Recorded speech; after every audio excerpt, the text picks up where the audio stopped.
If you're watching this video today, I'm assuming that you may be intrigued by the title, Single Mother in a Married Father's Body.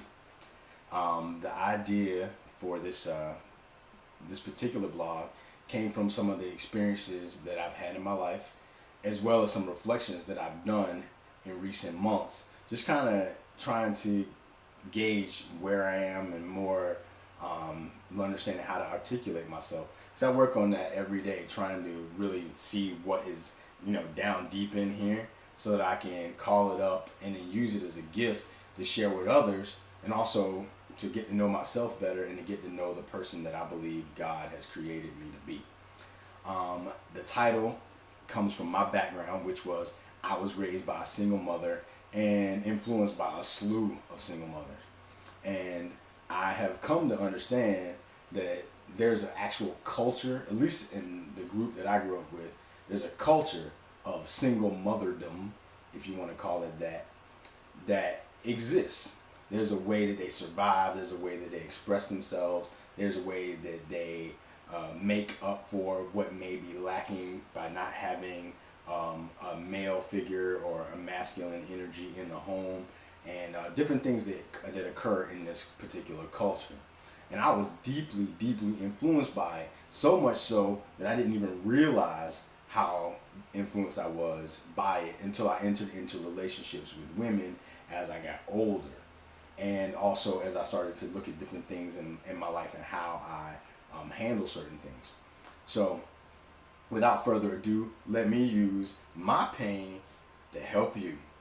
So basically, if you're a single mom or even a single dad or a child raised by a single parent, you may be able to relate to this. If not in that you may see some of the same traits in yourself, then possibly you may be able to take the framework that I'm giving and be able to look at how you're influenced, how you engage the world, etc., etc., and maybe come up with something for yourself. So what I did is I've had the benefit of having conversations with most of my exes and become friends with some of them, that they've given me some points on why I was not the most awesome relationship partner. So here we go. Number one, and this is coming from feminine energy speaking towards masculine energy. Number one, females or feminine energied people in my life told me that they felt like I didn't need them. Number two, they said that they didn't feel special with me.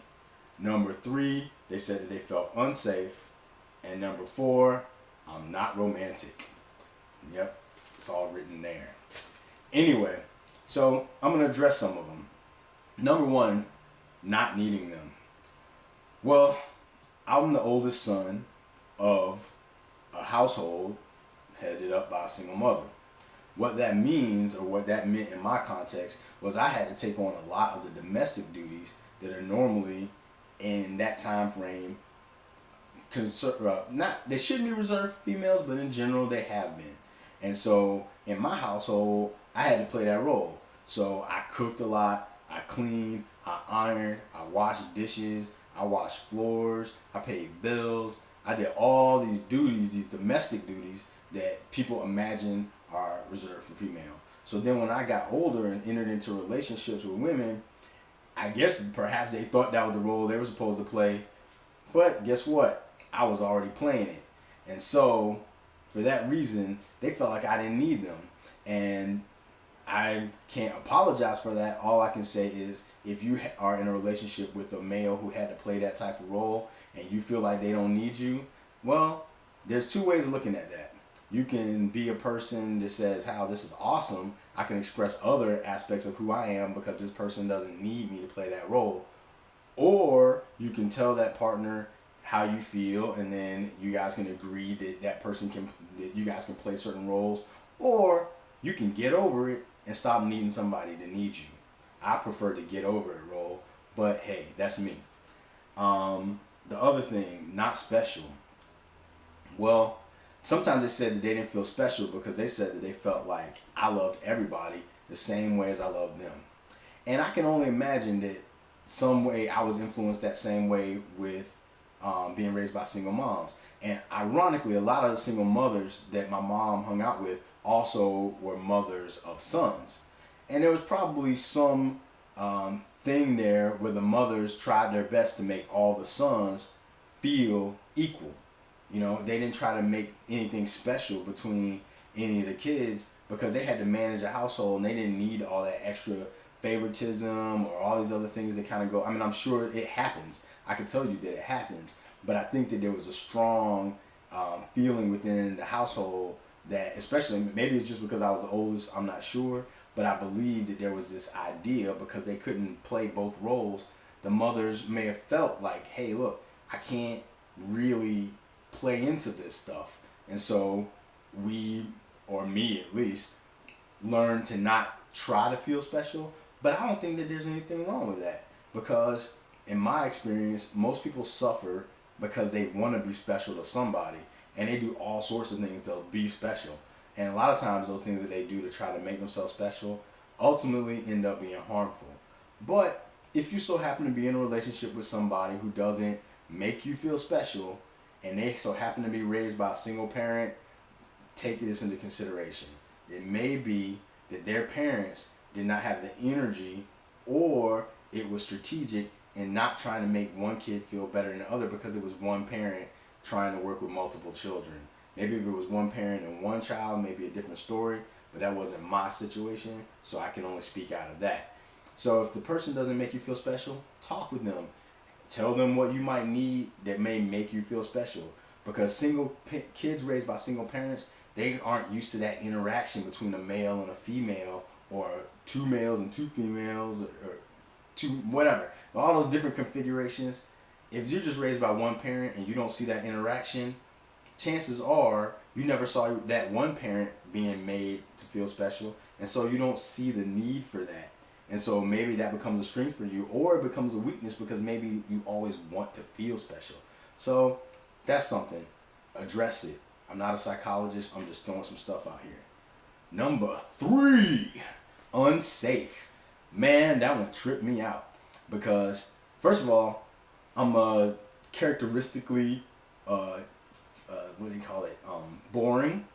So I'm like a boring person. Not 100% boring, but I'm boring in that I don't go out there trying to like be cool. I'm not going out there like lusting and like hitting on women and all this other stuff like that. Don't say I don't appreciate seeing beautiful women.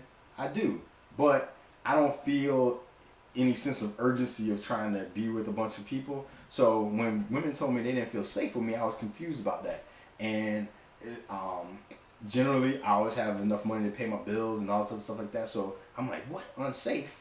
But I realized that some people, they, when they're in survival mode, they tend to have the sense that somebody's protecting them all the time. And I grew up in chaos. And when chaos is where you grew up, you know, when you live in chaos, you kind of get used to it. And then this other like little anxieties that happen for some people doesn't really affect me in the same way. And so because it didn't, something that may seem like a threat to my partner didn't seem like a threat to me. So I was just like, psst, you know, nothing new, get over it or something like that. I'm an adult now, I'm more mature, I can understand trying to help somebody feel safe. And especially now that I'm a father, I know sometimes like my daughter may be afraid of a shadow or something like that, and I have to try to make her feel safe. And the same thing happens with adults. There's little things in our lives that are little shadows of things that freak some of us out. And, you know, it's nice if you can tell the person, hey, I don't really feel safe, and if you can do your best to try to articulate it, maybe the person can help you, you know, through that part. But I'm going to generalize here. If a person's raised by a single parent, they probably already been through that unsafe thing. And they either got over it or they are chronically and perpetually in fear of being abandoned. So if they're in the fear of being abandoned, some people will respond to it by always being like, I'm not going to let myself get hurt because I was hurt when my mom or dad walked out or died or whatever the case may be. So you might have that kind. And then you might have that person that can just accept that they just might be by themselves because they grew up seeing a parent by themselves. So they don't have that fear. They may have already worked that out. And so the things that make another person nervous, like, I don't want you to leave, they don't feel it. Some of us don't feel it because we got used to that already. So it's not something that freaks us out. And so there's a benefit to that because the person is not with you with just a fear that that they're gonna lose somebody. They're just comfortable with being by themselves, which is a real gift, and I'm grateful for it. So if you're with a person who was in a single parent situation and they if you feel unsafe with them, if the person is a stable person, they've just come to make peace with the fact that they could end up being by themselves because they've seen it, and it's not something that's going to freak them out. So work with them. You don't need to feel unsafe. Just work it with your partner and understand that it's not personal. Number 4, I'm not romantic. I never really saw anybody bringing my mama flowers and candy and all the things that Hallmark tells you you're supposed to do. Besides the fact that it's all BS, I can be romantic, but it's usually out of spontaneity and I don't even know what's happening. But all the program stuff that society tells you that's romantic, like roses, I'm going to be serious. Roses don't hardly smell like anything unless they're dying or pressed up and put into a little bottle to make some perfume or something like that. But they're not that fragrant. And sometimes I see people get flowers in there. You're programmed. I'm not trying to be funny, but they don't really smell like anything. So why are you sniffing them? I'm just being serious. So this romantic thing, it's mostly television, it's mostly programming. But that being said, there's some real romance out there, and it's not the television stuff. And I'm working on that being more romantic. But because I didn't grow up seeing that interaction, there was no natural tendency. I'm like, and my ex-wife, when we were dating, she needed a bag, and I'm not talking about like a purse, like a Prada purse or something. I'm talking about like a backpack, and she kept saying she needed a backpack all the time, but she never was getting one. So when it came time to buy her some like a birthday or something like that, I just got her a backpack, and we were just dating, but I was like, oh, I got you a backpack and a calendar or something like that, and she probably was in her head like, what kind of fool? Didn't he give me some chocolates and candy or something, or a card? But I was practical because I grew up in a situation where I had to be practical. So that was my version of romantic. Wasn't the awesomest, but hey man, I did the best I could do, or the best that I knew at the time, and I'm continuously improving. But if you've been with a person who grew up in a single parent household, they may not always be super romantic, or they may try hard to be over romantic to make up for some of that stuff, and a lot of the stuff they may do may be cheesy because they just got TV and those other things as examples and don't really know how to be super romantic. And if that's the case and you feel like you've been gypped because the person is not romantic, look into that background, or realize that you can be free from the romantic BS from television too. You don't have to live in the programming of how things are supposed to be and then get mad at your partner because they don't know those things. So there's a chance for both of your guys' liberation. There's plenty of other things that I jacked up on in my relationships that everyone can benefit on, but I'm not going to put them all out there because we don't want to make this video too long. The point is that within every person there is influence, the world that they came from, and it kind of colors how they see the world. Some people take the time and they look back, they try to figure it out, they try to work with it, and while simultaneously trying to be as present as possible. And some of us just react and respond and have no clue why. But if you're in a relationship or you just know people and you see them acting all kind of funny ways that don't make sense because when you look at them you think they're supposed to be a certain way, take the time to look into their background and see what's influencing them. Because I so happen to be a single mother in a married father's body, which means that I constantly have to refine myself, refine the way I express myself, to help other people understand where I'm coming from, and also to understand where I'm coming from so that I can have compassion on myself and patience with myself as I learn to be with others in the world.